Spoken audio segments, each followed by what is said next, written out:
கந்தர்வராஜ பிரதிமம் பர்த்தாரமிதம் அப்ரவீத் கதன்னு serum பத்னந்தி முனையோ வனவாசினா. கேட்கிறார், இது எப்படி கட்டிக்கணும் நாதா? இல்ல ஒரு ஆச்சரியம். ராமர் மர உருவியை கட்டி விட்டார்.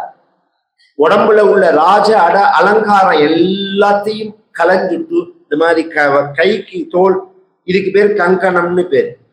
இந்த இடத்துல ஒண்ணு போட்டு அதுக்கு தோல் வளையல்னு பேர் இருக்கு. மோதிரங்கள், கவச்சங்கள், இடுப்புல ஒட்டியானம், காதுல குண்டலங்கள் எல்லாத்தையும் பகவான் அவிழ்த்துட்டான். பட்டு பீதாம்பரம் எல்லாத்தையும் அவிழ்த்துட்டான். வெறும் மர உருவியை தான் கட்டிட்டு இருக்கான். அது ஒரு 2 சான் இருக்கும். உடம்பு அப்படியே வழிச்சு விட்டா மாதிரி இருக்கு. ஒரு ஆபரணங்கள்லாம் கிடையாது.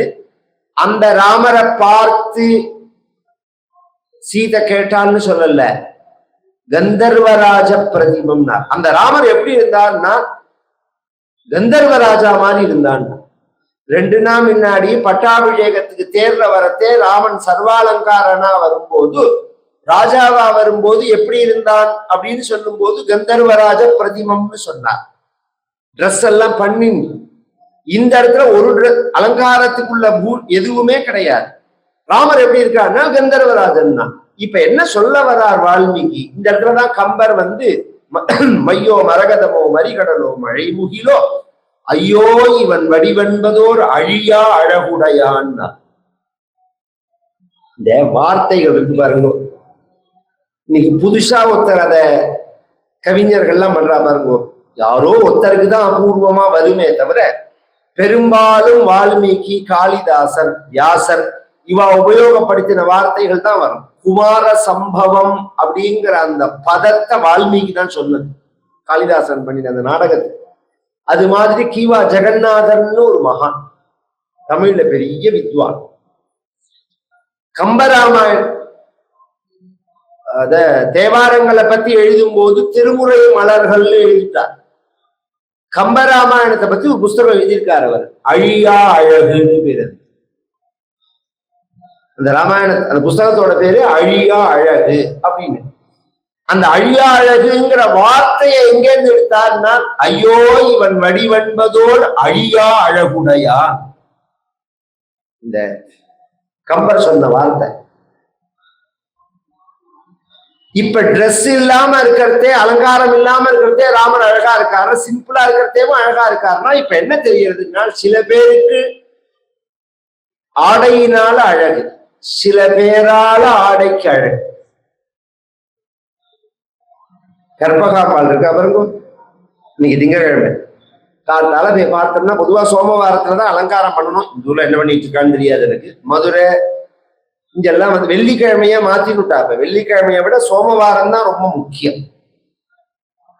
சோமவாரம் தான் ஃபர்ஸ்ட், அப்புறம்தான் வெள்ளிக்கிழமை. சோமவாரத்துலதான் சிவன் கோவில்ல பரமேஸ்வரனுக்கும் அம்பாளுக்கும் விசேஷமான நாள். 3 நாள் விசேஷமான நாள். கிருஷ்ணாயாஞ்ச சதுர்தசியாம் அஷ்டமியாம் சோமவாசரே. ஹாலாசிய மகாத்மியத்துல பாண்டியராஜா சொல்றான், தேய்பிறை சதுர்தசி, தேய்பிறை அஷ்டமி, திங்கக்கிழமை. இந்த 3 நாளும் சிவனையும் அம்பாளையும் பூஜை பண்றதுக்கு விசேஷம். ரொம்ப அழகா நகையெல்லாம் போட்டு அலங்காரம் பண்ணியிருப்பா. ஒரு 9-9:30 மணிக்கு போனோம்னா அர்த்தஜாமம் அப்படிங்கிறது இதெல்லாம் மாத்திட்டு சாதாரண ஒயிட் கலர்ல சிம்பிளா ஒரு புடவையை கட்டியிருப்பாங்க. கார்த்தால பாக்கறதே அவ்வளவு அலங்காரத்துல பாக்கறதே அழகா இருந்த அம்பாள் ராத்திரி அந்த நகைகள்லாம் இல்லாம வெறும் புடவையை கட்டியிருக்கிறதே அதை விட அழகா இருக்கும்.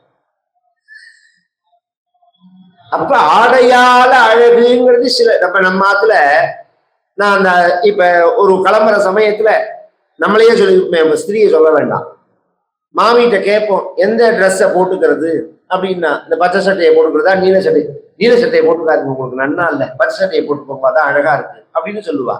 அப்ப என்ன அர்த்தம்னா, உனக்கு சுயமா அழகு கிடையாது, இந்த பச்சை சட்டையினாலதான் உனக்கு அழகு. அது மாதிரி கிடையாது, எதை போட்டிருந்தாலும் அழகு. உனக்கு பழக்கம் இல்லையோன்னு சீதை, அதனாலதான் உனக்கு தெரியல. அவ கேட்கறா, காட்டுல உள்ள முனிவர்களும் முனிவர் பத்னிகளும் இது எப்படி கட்டின்னு இருக்கான்னு. நான் உனக்கு, ஏன்னா ராமருக்கு காட்டுல குருகுல வாசம் வாசிச்சிருக்கான்னு, நான் உனக்கு வாத்தியாரத்த மாமி எப்படி கட்டிப்பான்னு எனக்கு தெரியும், நான் உனக்கு சொல்லி தரேன் அப்படிங்கிற சமயத்துல இத பார்த்து சபையில உள்ளவா எல்லாரு கண்ணுலயும் கண்ணீர் வந்தது இல்லை, வசிஷ்டர் கண்ணுலயும் கண்ணீர் வந்தது. ஏன் வசிஷ்டர்னு சொல்றேன்னா, மற்றவாளுக்கு வேணா இது தத்ரூபமா உண்மை கதை, வசிஷ்டருக்கு இது நாடகம்னு தெரியும். வந்திருக்கிறது பகவான், இது மகாலட்சுமி, ராவண வதார்த்தம் இந்த நாடகம் நடக்கிறது. இப்ப கிளம்பி போறது காட்டுக்கே ராவணனை வதம் பண்றதுங்கிறதெல்லாம் அவருக்கு தெரியும். அப்படி தெரிஞ்சுமே அவரால் அதை தாங்க முடியல, கண்ணுல கண்ணீர் வருது. வருமானால் சினிமான்னு தெரிஞ்சே நாம அழறமே, தத்ரூபமா இருந்ததுன்னு வச்சுக்கோங்களேன். சினிமான்னு தெரிஞ்சாலும் அழறமே, நம்ம பொய்ன்னு தெரிஞ்சு அழறமே. அது மாதிரி சீதைய இந்த நிலையில கண்ணீர் விட்டுட்டு சீதைக்கு இதை கட்டக்கூடாது. இன்னைக்கு மட்டும் இல்ல, வருஷம் 13-14 வருஷமும் சீதை இதே அலங்காரத்துலதான் இருக்கணும். நீ என்ன வேணாலும் அலங்காரம் பண்ணிக்கோ, மகாலட்சுமி அலங்காரம் படுத்தாத அப்படின்னு கண்டிச்சுட்டு இந்த பக்கம் திரும்பினார், கைகேயி பக்கம். உன்னை என்ன கண்டிக்கிறதுக்கு ஆள் இல்லைன்னு நினைச்சிட்டு இருக்கியான்னு கேட்டா, அதி பிரவருத்தே துர்மேதே கைகயி குலபாம்சினி வஞ்சயித்வா ச ராஜானம் ந பிரமாணேவ திஷ்டசே பரதஸ்ச சத்ருக்னஹ சீரவாசா வனேச்சரஹ வனே வசந்தம் காகுஸ்தம் அனுகச்சதி பூர்வஜம் நகி தத் பவிதா ராஷ்டிரம் யத்ர ராமோ ந பூபதிஹி தத்வனம் பவிதா ராஷ்டிரம் யத்ர ராமோ நிவத்ஸ்யசி. நான் நினைச்சேன்னா இப்ப சீதைக்கு பட்டாபிஷேகம் பண்ணி வச்சுக்குவேன். ராமருக்கு தானே நீ வரம் கேட்ட, நீ யாருக்கு வரம் கேட்ட? ராமனுக்கு தானே கேட்ட. ராமனுக்கு மட்டும்தானே நீ ட்ரெஸ் எடுத்து வைக்கணும். நீ என்னமா லட்சுமணனுக்கும் சீதைக்கும் ட்ரெஸ் எடுத்து வச்ச. அப்ப நீ என்ன பண்ணாலும் கேட்கறதுக்கு ஆள் இல்லைன்னு நினைச்சிட்டு இருக்கியா? அதிக பிரசங்கி, துர்புத்தி உடையவளே, பேராசை உடையவளே, ராஜாவை ஏன்னா நீ ஏமாத்தலாம். வஞ்சயித்வா, ராஜாவை ஏமாத்தி இந்த சொத்தை வேணா நீ அடையலாம். ஒண்ணு மட்டும் சொல்றேன் தெரிஞ்சுக்கோ, எந்த சொத்தை பரதன்ட்ட கொண்டு சேர்க்கணும்னு நீ ஆசைப்படுறையோ அந்த பரதன் இந்த 14 வருஷமும் ராமன் மாதிரி இதே மாதிரி மர உருவை கட்டிட்டு தலையில ஜடையோட இல்லைன்னா நான் ரிஷி இல்லடினார். இந்த சொத்துல ஒன்ன கூட பரதன் தொடமாட்டான். ராமன் இல்லாத அயோத்தி காடா போயிடும், ராமன் இருக்கிற காடு அயோத்தியா போயிடும். இப்படி சாபம் கொடுக்கிறார். அப்படிதான் ஆயிடுச்சு. 14 வருஷம் குறுக்க நரி விழுந்து ஓடினது. அயோத்தியில ஒரு ஆள் கிடையாது. பரதனும் ஷிப்ட் பண்ணிவிட்டான் நந்தி கிராமத்துக்கு. தசரதரை போய் நமஸ்காரம் பண்ணினார். ராமர், சீதை, லட்சுமண சுவாமி 3 பேரும். இது மாதிரி சீதையும் லட்சுமணரையும் அழைச்சுன்னு போறேன்னார். நீ பட்டாபிஷேகம் பண்ணிக்கோ ராமா, எனக்கு இஷ்டமே இல்லை. நீ போறதுல என்னை ஏமாத்திதான் இவ நிர்பந்தப்படுத்திதான் வரன் வாங்கிட்டு இருக்கா. அதனால நீ பாட்டுக்கு என்னை தூக்கி சுண்ணாம்பு கால வாயில போட்டுட்டோம், ஜெயில போட்டுட்டோம், நீ பட்டாபிஷேகம் பண்ணிக்கோ. இப்படி எல்லாம் பேச அப்பா முடிஞ்சு போனதை பேசாதீங்க. தசரதன் என்னை ஏமாத்தி கைகேயி வாங்கினா, எனக்கு இதுல இஷ்டம் இல்லை அப்படின்னு சொல்றானோ. அப்படி உள்ளவனா இருந்தா கைகேயி அரெஸ்ட் பண்ணி வச்சுட்டு ராமருக்கு பட்டாபிஷேகம் பண்ணலாமே. ஆகும், ஏன் பண்ணல? இப்ப சத்தியத்துக்கு அவன் கட்டுப்படணும்னு நினைக்கிறான். இப்ப ஏன் ராமரை இப்படி கலப்பி விடுறான்னா, நாம கட்டுப்பட்ட மாதிரி இருக்கட்டும், ராமர் அதை மீறின மாதிரி இருக்கட்டும் அப்படிங்கிற மாதிரி. அது மாதிரி ஏமாந்து போறதுக்குள்ள ஆள் கிடையாது ராமர்.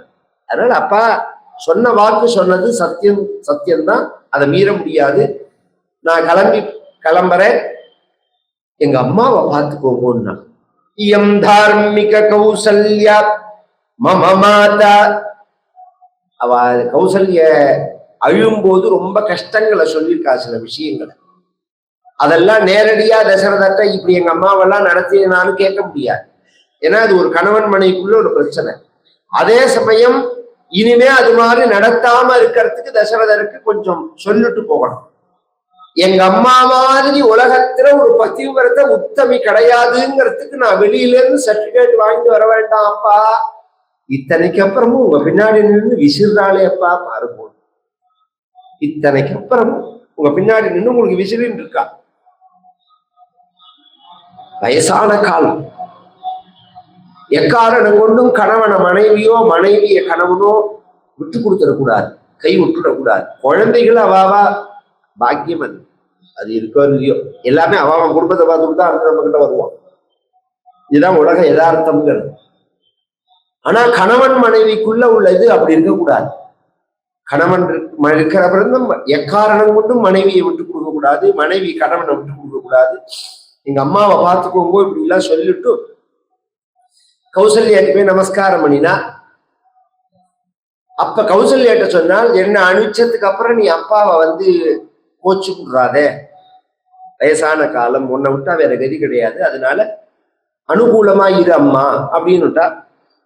சீதை நமஸ்காரம் பண்ணின உடனே கௌசல்யா கேட்டால், நீ கிளம்பிட்டியான்னு. கவனிச்சு இந்த கதையெல்லாம் கேட்கணும்.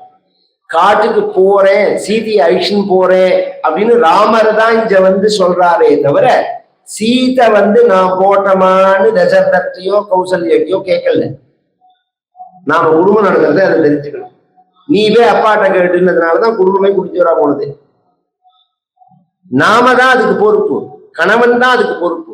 ஒரு மனைவி விஷயமா கணவன் தான் ஜாக்கிரதையா அவளை குடும்பத்துல பாதுகாக்கணும். இன்னொருத்தர பேசாதபடிக்கு அவளை ரட்சிக்க வேண்டியது. நம்ம வாசு மாமா இருக்காரோ, அவரோட ஃப்ரெண்டு விஷு ரொம்ப எனக்கு நம்ம செங்காலிபுரம் மாப்பிள்ள தான். அவரோட வச்சனங்கள்ல எனக்கு ரொம்ப பிடிச்ச வச்சனம் என்ன தெரியுமோ? ஒரு படத்துல லக்ஷ்மி சொல்லுவா, ஒரு கணவனுக்கு மனைவிக்கு ஏற்படுற மான அவமானம் அத்தனைக்கும் காரணம் கணவன் தான். அது உண்மை.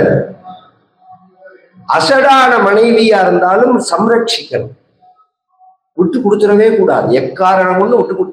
நாம வேணா நமக்குள்ள கோச்சுக்கலாமே தவிர இன்னொருத்தர் பேசுறதுக்கு இடம் கொடுக்கவே கூடாது மனைவிய. இந்த சீதையை போய் கேட்டுக்கோ அம்மாட்ட அப்படின்னு சொல்லவே இல்லை. ராமர் தான் சொல்றார், நான் சீதையை அழிச்சுன்னு போறேன்னு. கௌசல்யையும் நீ போன்னு சொல்லல, போகாதேன்னு சொல்லல. கௌசல்யா அப்படியே சொல்றா, உன்னை போன்னு சொல்ல மாட்டேன், போகாதேன்னு சொல்ல மாட்டேன். ஏன்னா உன்னை போகாதேன்னு சொல்றதுக்கு நான் யாரு? நீ ஒன்னாத்துக்காரனோட நீ போற. ஆனா ஒண்ணு மட்டும் சொல்றேன், தெரிஞ்சுக்கோ, காடுங்கிறது நீ நினைக்கிற மாதிரி சௌக்கியமான இடம் கிடையாது. இன்னைக்கு கணவனோட போகணுங்கிற ஒரு உத்வேகத்துல கிளம்பி போனாலும் நாளைக்கு அங்க கஷ்டத்தை அனுபவிக்கிற சமயத்துல ராமனை பார்த்து உங்களாலதானே நான் கஷ்டப்படுறேன்னு நீ சொல்லிடக்கூடாது. ஏன்னா உனக்கு இங்க எல்லா சௌக்கியமும் தயாரா இருக்கு, இது வேண்டாம்னு சொல்லிட்டு நீ தான் போற. அப்ப அங்க ராமனை பத்தி பேசினா ஏற்கனவே எல்லாத்தையும் விட்டுட்டு, சொத்தை விட்டுட்டு, குடும்பத்தை விட்டுட்டு இருக்கிற ராமனுக்கு தாங்காது, அது மானியா இருப்பான். அதனால மரியாதை குறைச்சலாம் பேசுறாத, உனக்கு ஞாபகப்படுத்துறேன்னா. இன்னொரு பெண்ணா இருந்தா கண்ணாமண்ணான்னு கத்து, என்னை பார்த்து நீ என்னமா அந்த வார்த்தையை சொன்ன அப்படின்லாம். ஒரு அம்மா என்ன அப்படிதான் சொல்லுவா, நல்லா தெரிஞ்சுக்கோ. இந்த சூழ்நிலையிலையும் பிள்ளைய பத்தி தான் பேசுவான். அந்த அந்த அம்மா புள்ள உறவை புரிஞ்சுக்கிறது இவ புள்ளைய அம்மா வார்த்தையை தான் புரியும். அது அப்ப என்ன பண்ணணும்னா, அப்படியே பண்றேன் அம்மா அப்படின்னு சொல்லிட்டு, அம்மா ஒரு கணவனோட அருமை என்ன, அல்லது கணவனை ஏசி பேசுறது, வெய்யறது, திட்டுறது, இதெல்லாம் ஒரு பெண்ணுக்கு எப்படி பழக்கமாகும்னா, ஒன்னும் பிறந்தாத்துல அம்மா நடந்ததை பார்த்து பழக்கமாகும், அல்லது புகுந்தாத்துல மாமியார் நடக்கிறத பார்த்தா பழக்கமாகும். இன்னைக்கு டிவியை பார்த்தாலே எல்லாம் வந்துடும். தனியா மாமனார் மாமியார்லாம் வேண்டாம். நான் எங்க பிறந்தாத்துலயும் அப்படி பார்த்தது கிடையாது. புக்காத்துலயும் இப்படி காட்டுக்கு பிள்ளைய அனுப்பிச்ச கணவன் பின்னாடி நின்றுட்டு சுசுரூஷ பண்ற மாமியாரதான் பாக்குறேன். ஒரு பெண்ணுக்கு வாழ்க்கையில அப்பா, அம்மா, கூட பிறந்தவன், புள்ள, இவா எல்லாருமே அளவான உறவு தான். மிதம் ததாதி பிதா, மிதம் மாதா, மிதம் சுதா, அமிதஸ்ய துதாதாரம் பர்த்தாரம் காண பூஜையேதி. அப்பா அளவான உறவு, ஒரு லெவல் வரைக்கும் தான் அவன் சப்போர்ட் பண்ணுவான். அதுக்கு மேல கேட்டேன்னா உனக்கே பண்ணிட்டு இருக்க முடியுமான்னு கேட்பான். அம்மாவா இருந்தா அம்மாவும் அப்படிதான் அளவோட தான் பண்ணுவா. ஒரு ஸ்டேஜுக்கு மேல நான் ஒண்ணும் பண்ண முடியாது, நீ உங்க அண்ணா கோச்சு பாண்டி அப்படின்னுவா. மிதம் மாதா மிதம் சுதா. புள்ள மட்டும் என்ன, பிள்ளையா இருந்தாலுமே அவன் குடும்பத்தை தான் பார்ப்பனே தவிர அது போகதான் நம்மளை பார்ப்பான். எங்க கிராமத்துல ஒரு வச்சனம் உண்டு, பச்சை மரத்தை பார்ப்பாளா பட்டை மரத்தை பார்ப்பாளான்னு. அழகான வச்சனம். பச்சை மரத்தை பார்ப்பானா பட்டை மரத்தை பார்ப்பானா? பச்சை மரத்தை தான் போஷிப்பான். பச்சை மரம்னா குழந்தைகள், அதுக்கு அடுத்த உள்ள வம்சம். பட்டை மரம்னா வயசானவா, அது ஓரளவுதான் அதை பார்த்துக்க முடியும். அது எல்லாமே அளவுதான். ஓரளவுக்கு மேல அவள்கிட்ட நாம உரிமை கொண்டாட முடியாது. ஃபைட் பண்ணினா தூக்கி போட்டுட்டு போயிடுவா. கணவன்கிட்ட எந்த அளவு உரிமை ஒரு பெண்ணுக்கு உண்டுன்னா, என்ன வேணாலும் சண்டை போடலாம், என்ன வேணாலும் கேட்கலாங்கிறது மட்டும் இல்ல. உன்னை கண்டா பிடிக்காது, உன்னோட பேச பிடிக்காது, உன்னை பார்க்க பிடிக்கல, உன்னோட வாழ பிடிக்கல, எனக்கு விவாகரத்து கொடுன்னு கேட்டுட்டு நான் வாழறதுக்கு பணம் கொடுன்னு கேட்கிற அளவுக்கு உரிமை உண்டு. எதுவுமே வேண்டாம் உன் சம்பந்தமா, ஆனா நான் வாழறதுக்கு நீ தான் பணம் தரணும். இந்த ஜீவனாம்சத்தை நீங்க இன்னொருத்தட்ட கேட்டுற முடியுமா? வாழ்க்கையில கணவன் ஒருத்தன்ட்ட தான் கேட்க முடியும். சொல்ல போனா கணவனுக்கு மனைவிட்ட கேட்க முடியாது. சட்டம் வரலன்னு நினைக்கிறது மாதிரி. மனைவிக்கு தான் கணவன்கிட்ட கேட்கலாம். நம்ம தேசத்தோட அமைப்புக்கு சொல்ல வர இன்னும் கொஞ்ச நாள் போனா வந்துடும். அவவா சம்பாதிக்க ஆரம்பிச்சா சமம் தானே. இந்த சட்டங்கள்லாம் மாத்த போறா. ஏன்னா எல்லாத்தையும் அப்படியே கண்ண முடியும்லாம் அக்செப்ட் பண்ண முடியாது அப்படிங்கிறதுக்காக. ஒரு கணவன் இருக்கிற பரியந்தம் அந்த பெண்ணோட மதிப்பும் கணவன் இல்லாத போது உள்ள வாழ்க்கைக்கும் உள்ள வித்தியாசத்தை சொல்றார். யான தந்தத்தினால அலங்கரிக்கப்பட்டதான மைசூர் வீணை, விலை மதிப்பற்றதான வீணை. அதுல இருக்கிற அந்த நாதத்தை கொடுக்குற கம்பிகள் இருக்கு பாருங்க, அதோட விலை 5 ரூபா 10 ரூபா தான். 5 லட்சம் ரூபா மதிப்புள்ள வீணைய கையில வச்சுட்டு இருக்கான் ஒருத்தன் வாசிக்கிறதுக்கு. அத ஸ்ருதி சேர்க்கலாம்னு பாக்குறத 5 ரூபா மதிப்பு இல்லாத கம்பி அதுல இல்லை. அந்த வீணைக்கு வேல்யூ உண்டான்னு கேட்ட. ந தந்திரி வாத்தியதே வீணா ந சக்ரோ வர்த்ததே ரதஹ நாபதி சுகமேதேன யாஸ்யாதபி சதாத்மஜா. 10 கோடி ரூபாய் மதிப்புள்ளதான காரா இருந்தாலும் ஒரு பக்கத்து டயர் இல்லைன்னா அது ஓடுமான்னு. நான் சக்கரம் வர்த்ததே ரதா. அது போல 40 சுகமேதேன, 100 பிள்ளைய பெற்றிருந்தாலும் கணவன் இல்லைன்னா அந்த மரியாதை இருக்காது. மரியாதைன்னா அவெல்லாம் அவ கணவன் இருக்கிறதே உள்ள கம்பீரம், கணவன் இருக்கிறதே உள்ள உரிமை, அது தனிதான். அது அசட்டு ஆத்துக்கார இருந்தாலும் அது மாதிரி கணவனுக்கும் அப்படிதான். மனைவி இருக்கிறதே அத்தனை உரிமை கொண்டாடலாம். ஒரு வீட்டுல மனைவி இல்லைன்னு வச்சுக்கோங்க, ஹாலை தாண்டி அண்ணாண்ட போக முடியாது. மாட்டு பொண்ணு என்ன கவனிச்சிருந்தாலும் இங்க இருந்து அம்மா ஒரு டம்ளர் காபி கொடுக்குறியா, ஒரு டம்ளர் டீ குடிக்கிறியா அப்படின்னு தான் கேட்கலாமே தவிர உரிமை இன்னைக்கு இதை சமையல்னு சொல்லிட முடியாது. என்ன சமைச்சிருக்காலும் அதைதான் சாப்பிட்டாங்க. இதெல்லாம் கூட்டு குடும்பமா இருந்தா, அதெல்லாம் இல்லாம தான் அஸ்மாசமே மிருத்திகாட்சி பண்ணி கல்யாண தண்ணிக்கே போயிடுறானே தனியா. இதெல்லாம் இருந்தா சொல்றேன். அப்பயுமே மனைவி இருக்கிறதே உள்ள அந்த உரிமை இருக்கு பாருங்க, அதை எல்லாருமே புரிஞ்சுக்கணும். வயசா சில பேருக்கு அது இன்னைக்குள்ள பிரச்சனையை சொல்றேன். தனக்கு வயசாயிடுச்சுங்கிறானே தவிர மாமிக்கு வயசாயிடுச்சுட்டே நினைச்சு பார்க்க மாட்டேங்கிறான். இதேதான மாமிக்கும் நமக்கு அவளுக்கு 4-5 வயசு தானே வித்தியாசம். நமக்கு எப்படி உடம்பு சொல்றதை கேட்கலையோ அது மாதிரி தானே கேட்காது. அப்போ ஒருவேளை நாம செஞ்சா ஒருவேளை நாம செய்யணுங்கிற எண்ணம் வரணும். அப்பா நீ உட்காந்துக்கோ, நான் காப்பி போட்டுன்னு வரேன், உட்கார்ந்தா கையை பிடிச்சிக்கிறேன், ஏந்துக்கோ. இதெல்லாம் ரொம்ப அழகான வாழ்க்கையோட அடையாளத்துக்கு சொல்ல வரேன். அப்படியே ஒண்ணுமே தெரியாத மாதிரி பள்ளத்தை தூக்குற மாதிரி வெடிச்சு கொட்டுனா திருட்டு போவனே தவிர வேற சம்பந்தமே பண்ண மாட்டான். பறக்கணும். இந்த வாழ்க்கையெல்லாம் அப்புறம் கிடைக்கவே, உலகம் முழுக்க போனாலும் இந்த சிஸ்டம் கிடையாது எங்கேயுமே. இந்த மாதிரி ஒரு அழகான வாழ்க்கையே கிடையாது. அந்த வாழ்க்கையை அனுபவிச்சு மதிச்சு நடக்க தெரியணும். அதுக்காக சொல்லவர். அதுவும் ஸ்திரீக்கள்லாம் இருக்கா பாருங்க, பாரதிய ஸ்திரீக்கள்லாம் உலகம் முழுக்க தேடினாலும் இந்த மாதிரி ஒரு ஸ்திரீக்களை பார்க்கவே முடியாது. அது மாதிரி ஒரு உயர்ந்த ஒரு தேசம் இது. அதுக்காக சொல்லவர். நாம் அதை அனுபவிக்கணும், உணரணும். இத சீதை சொல்லிட்டும் கிளம்புறதே லட்சுமண சுவாமி வந்து நமஸ்காரம் பண்ணினார். இவன் என்ன நினைச்சான் லட்சுமணன், அவனுக்கு ஒரு தர்ம சங்கடம் வந்து, இதெல்லாம் பதசுவாரஸ்யத்தில் உள்ள விஷயம். இப்ப நாம போய் அம்மாட்ட சொன்னா அம்மா என்ன சொல்லுவாள்னு ஒரு சந்தேகம்.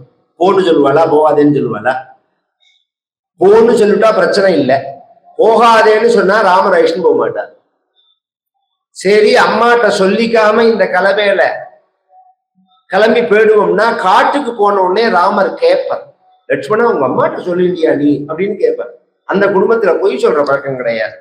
நான் சொல்லிக்கலன்னு சொன்னா நீயே சொல்லிக்காம வந்த, திரும்பி போயிடுன்னு சொல்லுவேன். அதனால சொல்லிண்டா மாதிரியும் இருக்கணும், சொல்லிக்காது மாதிரியும் இருக்கணும்னு எல்லாரும் பிரிவாராதனைக்கு கண்ணதுல போட்டுக்கிறதே குறுக்க விழுந்து தவாறு சில பேர் நமஸ்காரம் எழுந்திருப்பான். அது மாதிரி இவன் என்ன பண்ணினா, இந்த கூட்டத்துக்கு மத்தியில ராமரோட சீதையோட பேசிட்டு இருக்கிறதே அப்படி நமஸ்காரம் பண்ற அந்த நமஸ்காரம் பண்ணின லட்சுமண சுவாமியோட தோல்ல கை வச்சாங்க. திரும்பி பார்த்தா சுமித்திர. இவ கவனிக்க மாட்டான்னு நினைச்சிருந்தா லட்சுமணான்னா அம்மான்னா, இவ என்ன சொல்ல போறான்னு தெரியலையே. லட்சுமணா, கௌசல்யக்கு வைத்தியாலும் குழந்தை பிறக்காது, ஜோசியாலும் குழந்தை பிறக்காதுன்னு சொல்லிட்டா. ஆனா நதீவ தோஷணம் வியர்த்தம் பவிஷ்யதி கதாச்சனா, ஒருபொழுதும் பகவான் கைவிட மாட்டான். இந்த டாக்டரோ ஜோசியரோ என்ன தெய்வமா இல்லை. அதனால நாம தெய்வத்தை புடிச்சுக்கணும்னு ரங்கநாதனை புடிச்சுன்னு பூஜை பண்ணினால், அப்படி பூஜை பண்ணும் போது எனக்கு ஒரு பிள்ளைய குரு, எனக்கு ஒரு பிள்ளைய குரு, எனக்கு ஒரு வம்சவருத்திய குரு அப்படின்னு கௌசல்ய பிரார்த்திக்கிறத அவ பின்னாடி நானும் உட்கார்ந்துட்டு அதே ரங்கநாதர்கிட்ட எனக்கு ஒரு பிள்ளைய குரு, கௌசல்யக்கு பிறக்கிற பிள்ளைக்கு காட்டுல வனவாசம் வரும்போது பணிவிட பண்றதுக்கு எனக்கு ஒரு புள்ள வேணும்னு கேட்டு உன்னை பெற்றிருக்கேன்டா லட்சுமணா, ஓடு காட்டுக்குன்னா. சிருஷ்டஸ்துவம் வனவாசாய ஸ்வனுரக் வனவாசாயைவ சிருஷ்டா. இந்த பத சப்தம் அது மாதிரி. உன்னை பெத்ததே காட்டுக்குதான்டான், உன்னை பெத்ததே காட்டுக்குதான், ஓடு பின்னாடின்னா. ராமம் தசரதம் வித்தி மாம் வித்தி ஜனகாத்மஜாம் அயோத்தியா மடவீம் வித்தி கச்சதாத யதா சுகம்.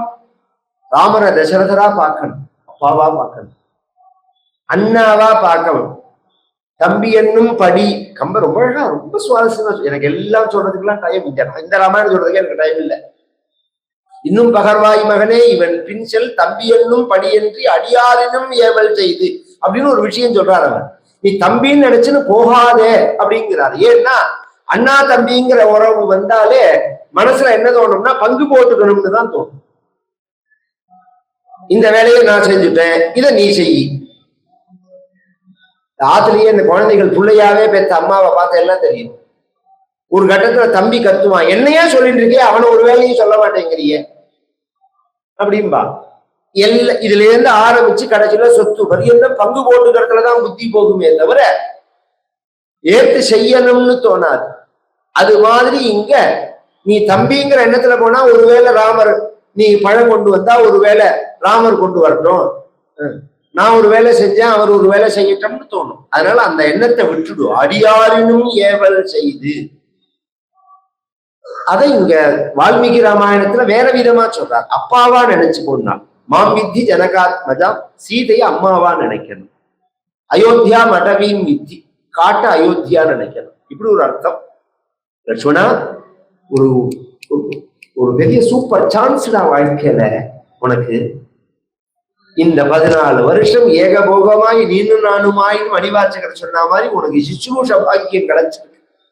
நீ ராமனை யாரோ அண்ணா, நம்ம சூரிய வம்சத்து ராஜகுமாரன் அப்படின்னு நினைச்சு ஏமாந்து போயிடாத.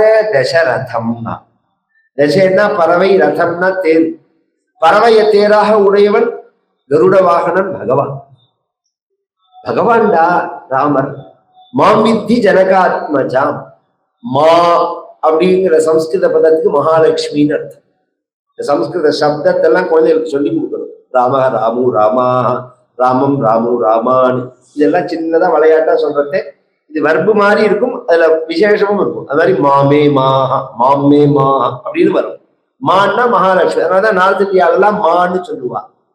அம்மாங்கிறதுக்கு மா அப்படின்னு அர்த்தம். நிஷேதார்த்தம் கிடையாதுங்க, மா அப்படின்னு அர்த்தம். மாம் அப்படின்னா என்னைன்னு அர்த்தம், மகாலட்சுமின்னு அர்த்தம். சீதைய நீ மகாலட்சுமி, அது மாதிரி காடு இருக்கு பாரு, அது அயோத்தின்னு. அயோத்தியா மடவீம் வித்தி. அது எப்படி அயோத்தின்னு சொல்ல முடியும்னா, ராமன் எங்க இருக்கானோ அது அயோத்தி. இன்னொரு அர்த்தம், சாஸ்திரங்கள்ல இந்த அயோத்திக்கு இப்படி பேர் வச்சிருக்க பதிலா இந்த பேரே எதனால வந்ததுன்னா வைகுண்டத்துக்கு அயோத்தின்னு பேர். தேவா நாம் புரயோத்யா தஸ்யாகும் ஹிரண்மய கோஷः சொர்க்கோ லோகோ ஜோதிஷாவிருதः யோ வேதாம் பிரம்மணோ வேதா அப்படின்னு சூரிய நமஸ்காரத்துல அருணத்துல வரும். அயோத்தின்னு வைகுண்டத்துக்கு தான் பெயர். அந்த பெயர் தான் இங்க வச்சிருக்கா. அதனால காட்ட வைகுண்டமா நினைச்சுக்கோன்னா. இன்னொரு அர்த்தம், ராமம் தசரதஞ்ச வித்தி. ராமனையும் பாரு, தசரதனையும் பாரு. நீ என்ன பேசின, அப்பாவை வெட்டுடுவேன் கொண்டுடுவேன். நேர நீ பாதிக்கப்பட்டவன்ல, பாதிக்கப்பட்டது ராமன் தான். ஆனா ஒரு வார்த்தை அப்பாட்ட மரியாதை குறைச்சலாம் நடந்துட்டானா. மாஞ்ச சீதாஞ்ச வித்தி. என்னையும் சீதையும் பாரு. எனக்கு நீ இல்லைனாலும் 1000 பேர் இருக்கா வேலை செய்யறதுக்கு. சீதைக்கு ஒரு ஆள் கிடையாது. அயோத்தியா மடவீஞ்ச வித்தி. காட்டையும் அயோத்தியும் கம்பேர் பண்ணி பாரு. இங்க இருந்தேன்னா அயோத்தியில இருந்தேன்னா நிறைய ராஜபோகங்களை அனுபவிக்கலாம். நல்ல சாப்பாடு, நல்ல மெத்தை, நல்ல தூக்கம், நல்ல வாகனம், நல்ல ஆபரணம், நல்ல வஸ்திரம், ஏகப்பட்ட ஃபைனான்ஸு, இதெல்லாம் இருக்கும். காட்டுக்கு போனேன்னா இதெல்லாம் எதுவுமே கிடையாது. ஆனா அயோத்தியில நிதி இருக்கும், காட்டுல ராமனோட சந்நிதி இருக்கும். உனக்கு நிதி வேணுமா சந்நிதி வேணுமான்னா, நிதிச்சால சுகமா ராமுனு சந்நிதி சேவ சுகமா நிஜமுக பல்பு மனசான்னு ஒரு கீர்த்தனை தியாகராஜ சுவாமிகளோட. இந்த இடத்த வச்சுதான், வியாக்கியானத்தை வச்சுதான் பண்றார். உனக்கு ராமர் வேணுமா சௌக்கியம் லோகம் வேணுமா, நம்ம எல்லாருக்குமே தீர்மானம் பண்ணிக்க வேண்டிய விஷயம். பகவான் வேணுமா லோகம் வேணுமா. நீங்க லோகம் வேணும்னு நினைச்சேன்னா பகவான் கிடைக்கவே மாட்டான். பகவான் வேணும்னு நினைச்சேன்னா பகவானும் கிடைப்பான், லோகமும் கிடைக்கும். என்ன தேவையோ அந்த அளவு கிடைக்கும். நமக்கு என்ன நீங்க கம்மம் கட்டி 5 லட்சம் கோடி ஆட்டைய போட்டாலும் சாப்பிட்றது என்னவோ 5 குடி தானே. அதுக்கு மேல என்னத்தை சாப்பிட போறோம் நம்ம. அதனால அது புரியணும் மனசுல. பகவான் சந்நிதி தான் முக்கியம்னு சொல்லிட்டு மேல கிளம்புற சமயத்துல சீதைக்கு உள்ள அலங்காரங்கள்லாம் எடுத்து வச்சு, ஆபரணங்கள்லாம் எடுத்து வச்சு, தேர்ல போடாராமான்னு சொல்லி, என் கண்ணு முன்னாடி நீ நடந்து போக கூடாதுன்னு சொல்லி தேரை கொண்டு வர சொல்லி சுமந்திரனை விட்டு கிளம்புறதே எல்லா அயோத்தியாவாசி ஜனங்களும் வாசல் அப்படியே நிற்கிறா. காத்தால 4 மணிக்கு வந்தவா எல்லாரும் அப்படியே நின்று இருக்கா. இது ஒரு ஆச்சரியம். நம்ம தேசம் எப்பேற்பட்ட தேசம்ங்கிறதுக்காக சொல்ல வரேன். எந்த அளவுக்கு இங்க பொறுமைக்கு அளவு உண்டோ அந்த அளவுக்கு இங்க பராக்கிரமத்துக்கு அளவு உண்டு. எந்த இடத்துல பொறுமையா இருக்கணும், எந்த இடத்துல வீரத்தை காமிக்கணுங்கிற நிதானம் தான் முக்கியம். நம்ம தேசம் ஒன்றும் பேடி தேசம் கிடையாது. அது எல்லாருமே மனசுல வாங்கிக்கணும். இன்னைக்கு என்ன நினைச்சிருக்கா, இந்துக்கள்லாம் எல்லாத்தையும் சகிச்சுன்னு போவார்கள். அப்படிலாம் கிடையாது. இந்த மாதிரி ஒரு பேடித்தனம் வந்ததே பௌத்த ஜெயின மதத்தினாலதான். ஒரிஜினலா நாம எப்படி இருந்தவர்கள்னா, தர்மம்னா தலைய வெட்டுன்னு சொல்லுவோம். புருஷோத்தமன்னு ஒரு ராஜா, இந்த சாளுக்கிய பரம்பரை இருக்கணும். இந்த கவுண்டில் நம்ம இந்த சாணக்கியர் நவநந்தர்களை ஸ்தாபிக்கிறா பாருங்க. அந்த காலம் பரியந்தம் இந்த இந்தியாவுக்குள்ள ஒருத்தர் படையெடுத்து வந்ததா சரித்திரமே கிடையாது. அலெக்சாண்டர் கூட அப்படியே ஓடி போயிட்டான். இங்க போனா உயிரோட திரும்ப முடியாது அப்படிங்கிறதுக்காக. அந்த அளவுக்கு வீரமாயிருந்த தேசம் எங்கேருந்து பேடித்தனத்தை அடைஞ்சது அப்படின்னா பௌத்த ஜெயின மதங்களால. பௌத்த மதம் ஜெயின மதம் என்ன சொல்றது, அஹிம்சை அஹிம்சை அஹிம்சை. இந்த அஹிம்சை தான் எவனுக்குன்னு இருக்கு. எவனுக்கு அஹிம்சை? பாகவதனுக்கு அஹிம்சை, சன்னியாசிக்கு அஹிம்சை. ரோட்ல நானும் ஒரு போலீஸ்காரன் நிக்கிறோம், ஒரு பொண்ணோட கழுத்துல இருந்து செயின் அறுத்துன்னு போறா. நான் பார்த்துட்டு சொல்றேன், பாருங்க சார், பட்ட பகல்ல பொண்ணோட கழுத்துல செயின் இருக்கு, அறுத்துன்னு போறா, எவ்வளவு அதர்மம் நடக்கிறது பாருங்க அப்படின்னு நான் சொல்றேன். ஏன்னா என்னோட இயலாமையினால நான் வெறும் வார்த்தையா சொல்றேன். என் பக்கத்துல உள்ள போலீஸ்காரரும் பாருங்க சார், பட்ட பகல்ல செயின் அறுத்துன்னு போறாரு பாருங்க அப்படின்னு சொல்லலாமா? அவனோட கடமை அதை போய் உதைச்சு அவன்கிட்ட கொண்டு வர்றது. எனக்கு வேணா அது நானா இருந்தாலுமே அதை செய்யணும். ஒரு கால் என்னோட தர்மமா இருக்கலாம், இன்னொருத்தரை ஹிம்சை பண்ணக்கூடாது. அவனுக்கு சத்திரியனுக்கு அது தர்மம், அது அடிக்கிறது தர்மம். அது இத்தனையும் எதுக்கு சொல்றேன்னா, இப்பேற்பட்ட ஒரு பட்டாபிஷேக ஏற்பாடாகி நின்று போயிடுத்துன்னு அயோத்தியாவாசி ஜனங்கள் தெருவில் இறங்கி போராடினால், கலவரம் பண்ணினால், கடையை அடைச்சால், கண்ணாடியை உடைச்சால், பஸ்ஸை கொளுத்தினான்னு ஒரு வார்த்தை கிடையாது. எல்லாம் பேசாம இருக்கா. ராமர் வந்த உடனே ராமரோட தேருக்கு முன்னாடி கீழே விழுந்து போகாதபடிக்கு படுத்திருந்தார். ராமர் சொன்னார், உங்களுக்கு எல்லாம் எங்களுக்கு நிஜமாவே பிரியம் இருக்கான்னு கேட்டார். என்ன ராமா இப்படி கேட்கிறேன்? அப்ப நான் என்னோட தர்மத்தை செய்யறதுக்கு நீங்க தடையா இருக்கக்கூடாது.